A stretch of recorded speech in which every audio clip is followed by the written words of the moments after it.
come back to this side of the room and take one more question, and then if we may, we'll go back to the pre-submitted questions. Now, a lot of hands up. Can we go to the number one? Thank you very much, Chairman and Andrew, for the session this morning.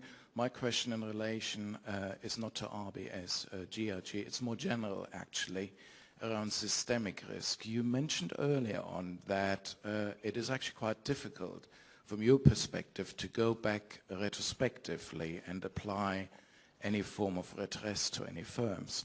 Now, in a weird dichotomy, we see an increasing level of retrospective legislation in the UK, particularly over the past, I'd say, 3 to 5 years or so.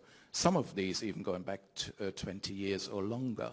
My question would be, from your perspective, how do you think does retrospective legislation impact financial stability and also certainty, and to some extent takes away people's ability to plan for the future?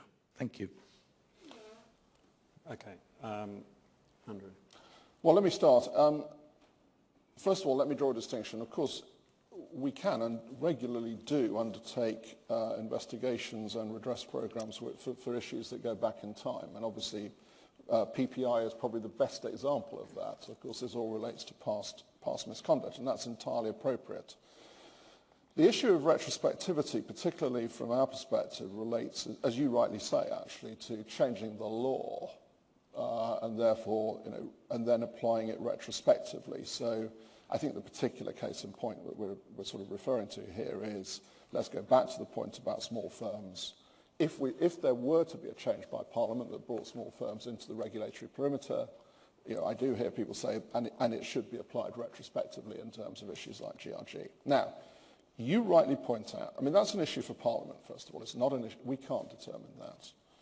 And it is a difficult issue because, as you rightly point out, if you go down that road, you raise issues about contract certainty, you raise issues about the terms on which business is done, and what can be assumed about the future. And that's a very difficult road to go down.